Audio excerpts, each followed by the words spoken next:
let's start by talking about how multi-domain operations changes the thinking around warfighting. What really does it mean for today's military? And Matt, do you want to kick us off?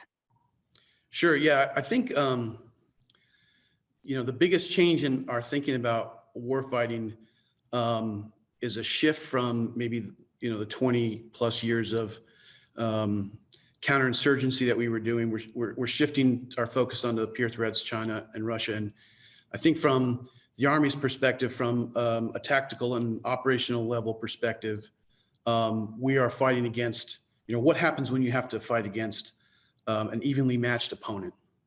And there was a lot of emphasis previously in doctrine about this simultaneous attacks, achieving simultaneity and how you do that. And we were able to build up our combat power on the borders of our enemies and kind of develop domain superiority and kind of do these very decisive attacks against our opponents.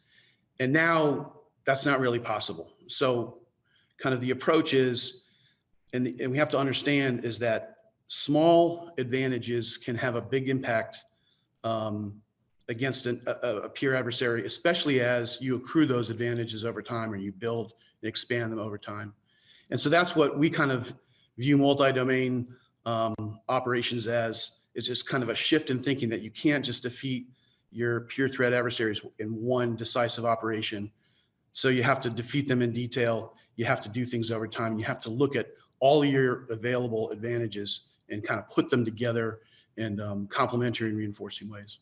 In Ukraine, the way that I've it's a bit tongue-in-cheek, but have described it as what you're seeing is a military technological revolution with Ukrainian characteristics, or an RMA with Ukrainian characteristics. So from what you see in press reporting, it's very clear that the Ukrainians are very good at combining different effects at the tactical edge. Their ability to combine those at higher echelons, I think, is a little more suspect. And I think that also goes back to Matt's point about the importance of corps or division or higher headquarters at driving integrated effects generation at higher echelons as being really important. But what we do see, especially from the proliferation of things like small unmanned aerial systems, that has provided them with some real benefits. And you've seen things like, the Ukrainians have talked openly about how important things like Starlink are and that their ability to command and control. So you're seeing it's probably not the way the US would do it. It's not across all 5 domains simultaneously. It's very much a bootstrapped approach, but it's effective. So I think in a lot of ways we can glean things about the importance of tactical flexibility, about agility, and about the unique combinations of capabilities that produce asymmetric effects from the Ukraine example.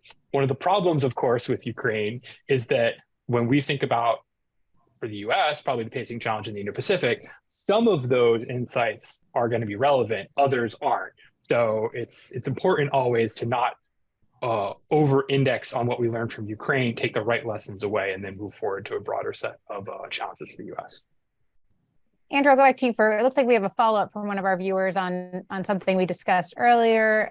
She asked, why are communications going to be degraded over the next 5 to 7 years? I think that communications are going to be degraded because the ability to fight in a networked integrated fashion has been identified by our adversaries as one of the key advantages the US military has.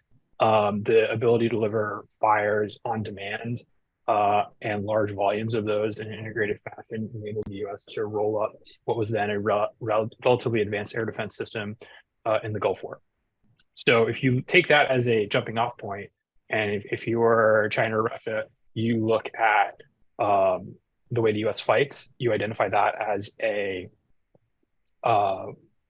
advantage, and you work very hard to disrupt it. And we have people on our side working very hard to maintain it. But when your adversary is as focused and as capable as the PRC appears to be, you should not take it as a given that you will have the same degree of comms freedom that you had when that domain was not contested. I'll leave it there. Matt, do you have thoughts on that? Yeah, just the enemy's jamming capabilities and use of electromagnetic warfare is, is at best going to give us, kind of intermittent communications. And a lot of our discussions here at Fort Leavenworth are about, how do you fight kind of while isolated from a communication standpoint from your higher headquarters. So it's just kind of it's an assumption we made, and based on the enemy's capabilities. And if we get involved in something and we have great communications, then great. But if not, we're prepared for it. You can see that and all the other panels on c4isrnet.com/video.